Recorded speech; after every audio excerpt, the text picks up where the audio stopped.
Hello everyone, मैं हूँ इरम और आप सबका मेरे ब्लॉग चैनल पे बहुत स्वागत है। फ़िलहाल तो आपका स्वागत है हमारे कानपुर मेट्रो में। हम जा रहे हैं कहीं घूमने के लिए और देखिए हमारे स्वागत के लिए पूरी मेट्रो खाली है। दिल्ली वालों को तो ये देख के बड़ी हंसी आ रही होगी, क्योंकि भाई दिल्ली में तो इतनी ज़्यादा भीड़ भाड़ होती है कि बैठने की जगह नहीं होती। बैठना तो छोड़ दो, कभी कभी खड़े होने की भी जगह नहीं मिलती। और कभी कभी तो वहाँ इतनी भीड़ होती है कि लोग एक दूसरे के ऊपर भैया गिरते पड़ते रहते हैं। लेकिन यहाँ कानपुर में ऐसा बिल्कुल नहीं होता, क्योंकि यहाँ पर मेट्रो से लोग ज़्यादा सफ़र नहीं करते। हम भी बहुत कम मेट्रो से सफ़र करते हैं, लेकिन आज हम इसलिए आए थे क्योंकि हमारी सासू माँ आई हुई थी और उन्होंने कभी मेट्रो का सफ़र नहीं किया था, इसलिए स्पेशली उनको घुमाने के लिए हम मेट्रो से आए थे। क्योंकि हम लोग जहाँ से बिलोंग करते हैं वहाँ पर मेट्रो नहीं चलती। उत्तर प्रदेश का एक छोटा सा कस्बा है सफ़ीपुर, जहाँ पर मेरी ससुराल है और वहाँ पर इस तरह की कोई फैसिलिटीज़ नहीं है, इसलिए हम उनको घुमाने के लिए स्पेशली मेट्रो से लाए थे। और हमारा अचानक में प्रोग्राम बन गया था, इसलिए हमें लगी थी बहुत ज़ोरों की भूख, तो हमने कहा चलो पहले कुछ खा लेते हैं, उसके बाद ही आगे का सफ़र तय करेंगे। आज हम घूमने जा रहे थे मोती झील। ये कानपुर का एक एरिया है जहाँ पर बहुत सारे पार्क हैं और जाते ही हमने करवाया फोटो सेशन, क्योंकि ये तो भाई सबसे ज़्यादा ज़रूरी है। उसके बाद सिद्रा बैठ गई झूले पे, क्योंकि सिद्रा को जो झूले पे बैठने में बड़ा मज़ा आने लगा है। सिद्रा तो अपने पापा के साथ झूला झूलने में बिजी हो गई और फामा अपनी दादी को लेके पूरा पार्क घुमाने लगी और मैं बना रही थी वीडियो, क्योंकि यहाँ पर बहुत सन्नाटा था इस टाइम पे। यहाँ पहुँच के हमें लग रहा था कि हम लोग जो है यहाँ पर बहुत सुबह सुबह आ गए थे। मतलब बहुत सुबह नहीं थी, लेकिन 11 बज रहे थे। सुबह हम लोग इसलिए आए थे क्योंकि शाम को एक तो बहुत ज़्यादा यहाँ पर भीड़ हो जाती है, फिर झूले नहीं खाली मिलते हैं।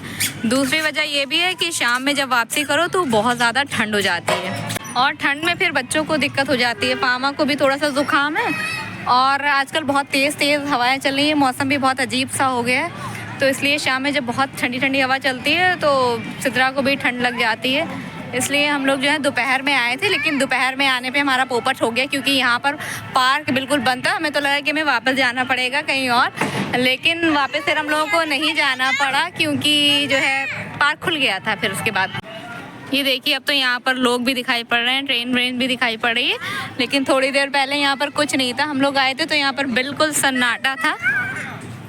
यहाँ के हमारी फामा तो इतनी ज़्यादा मस्त हो गई है ना कि उसको बुला रहे हैं तब भी वो सुन नहीं रही है, क्योंकि यहाँ पर मिल गए उनको बहुत सारे झूले और बहुत सारे बच्चे, और जहाँ पर उनको बच्चे और झूले मिल जाते हैं वहाँ पर वो जो है सब कुछ भूल जाती हैं।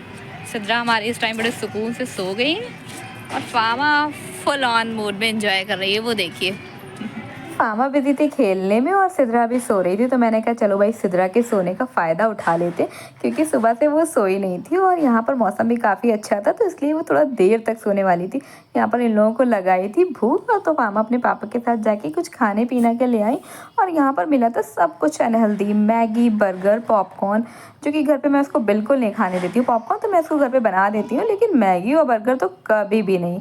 मैगी मेरे घर में आती ही नहीं है, ना मैं खुद खाती हूँ ना मैं फामा को कभी खाने देती हूँ। खाने के बाद हमने अपने सारे बर्तन समेटे, यानी कि डिस्पोजेबल जिनमें हमने खाया था, और फामा को देकर मैंने बोला कि जाइए इनको डस्टबिन में डाल के आइए, क्योंकि ये छोटी छोटी अच्छी आदतें अगर हम बच्चों को बचपन से ही सिखा देंगे ना, तभी वो सीखेंगे कि हमें पब्लिक प्लेस पे गंदगी नहीं फैलानी है। स्वच्छ भारत अभियान तभी सफल होगा जब देश का हर नागरिक अपनी जिम्मेदारी समझेगा। इसलिए जरूरी है कि बच्चों में यह सब अच्छी आदतें हम बचपन से ही सिखाएं, क्योंकि यही नन्हे मुन्ने छोटे छोटे बच्चे तो देश का भविष्य है। इसलिए इनमें अच्छी आदतें जो है हमें बचपन से ही डाल देनी चाहिए।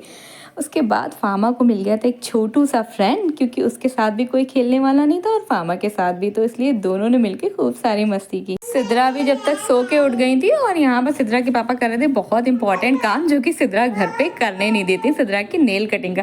सिद्रा ना मुझे नेल कट करने में ना नानी याद दिला देती है, इतना ज़्यादा भागती, इतना परेशान करती है। पापा से देखो कितनी शांति से नेल कट करवा रही है, इसलिए मैं नेल कटर साथ रख के लाई थी कि वहाँ पर उसके नेल कट कर दूंगी, क्योंकि खेल खेल में शायद वो करवा ले, लेकिन यहाँ पर आके उसने मुझसे बिल्कुल नहीं करवाया, लेकिन अपने पापा के साथ बड़ी शांति से करवा ली। लेकिन ये शांति बस थोड़ी देर के लिए थी, उसके बाद फिर सिद्रा ने रोना स्टार्ट कर दिया। और फामा के छोटू से फ्रेंड ने जो है सिद्रा को एक बॉल गिफ्ट कर दी थी, तो सिद्रा उससे जो है थोड़ा सा एंजॉय कर रही थी और उसका माइंड डाइवर्ट हो गया था, इसलिए उसने नेल्स आसानी से कट करवा लिए। फिर हमने बहुत सारे झूले ट्रेन में भी बैठे, और इधर फामा नाराज हो गई कि मुझे बोटिंग करनी है, तो इसलिए फिर हम सब चले गए बोटिंग के लिए।